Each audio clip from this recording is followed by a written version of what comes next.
प्रत्येक वर्ष 24 एकादशियाँ होती हैं। अधिक मास या मल मास को जोड़कर वर्ष में 26 एकादशियाँ होती हैं। अधिक मास में 2 एकादशियाँ होती हैं जो पद्मिनी एकादशी और परमा एकादशी के नाम से जानी जाती हैं। कांपिल्य नगरी में सुमेधा नामक एक ब्राह्मण अपनी पत्नी के साथ निवास करता था। ब्राह्मण बहुत धर्मात्मा था और उसकी पत्नी पतिव्रता स्त्री थी। यह परिवार बहुत सेवाभावी था। दोनों स्वयं भूखे रह जाते परंतु अतिथियों की सेवा हृदय से करते थे। धनाभाव के कारण एक दिन ब्राह्मण ने अपनी पत्नी से कहा, धनोपार्जन के लिए मुझे परदेश जाना चाहिए, क्योंकि इतने कम धनोपार्जन से परिवार चलाना अति कठिन है। ब्राह्मण की पत्नी ने कहा, मनुष्य जो कुछ पाता है वह अपने भाग्य से ही पाता है। हमें पूर्व जन्म के कर्मानुसार उसके फल स्वरूप ही यह गरीबी मिली है। अतः यहीं रहकर कर्म कीजिए। जो प्रभु की इच्छा होगी वही होगा। पत्नी की बात ब्राह्मण को जच गई और उसने परदेश जाने का विचार त्याग दिया।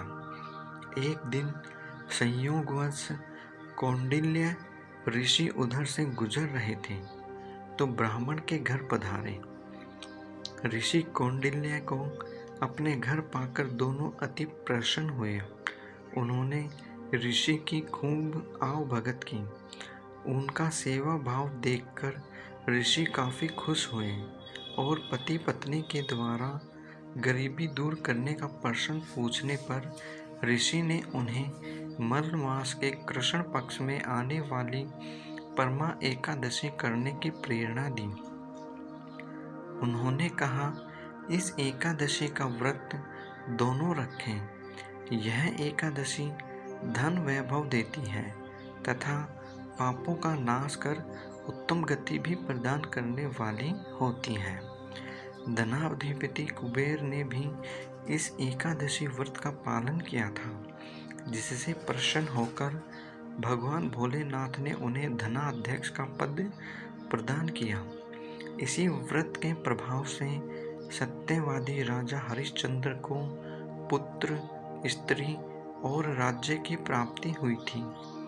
ऋषि की बात सुनकर दोनों आनंदित हो उठे और समय आने पर सुमेधा और उनकी पत्नी ने विधि पूर्वक इस एकादशी का व्रत रखा, जिससे उनकी गरीबी दूर हो गई और पृथ्वी पर काफी वर्षों तक सुख भोगने के पश्चात वे पति पत्नी श्री विष्णु के उत्तम लोक को प्रस्थान कर गए। जो कोई मनुष्य विधि पूर्वक इस व्रत कथा को करेगा व सुनेगा, भगवान विष्णु निश्चित ही उसका कल्याण करेंगे। परमा एकादशी के दिन आपको ये 3 काम जरूर करने चाहिए। पहला, परमा एकादशी का व्रत 3 साल में एक बार आता है। ऐसे में इसका पूर्ण लाभ लेना चाहिए। तो इस दिन विष्णु जी का पंचामृत केसर मिश्रित जल से अभिषेक करें, तुलसी दल चढ़ाएं और कथा का श्रवण करें। दूसरा, परमा एकादशी व्रत के दिन गीता का पाठ करना सबसे शुभ माना जाता है।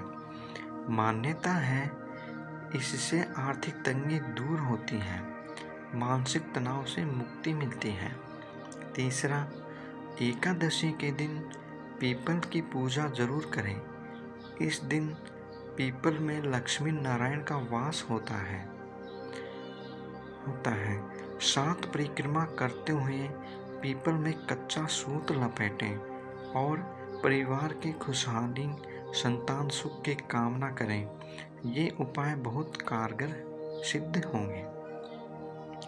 वीडियो देखने के लिए आप सभी का बहुत बहुत धन्यवाद।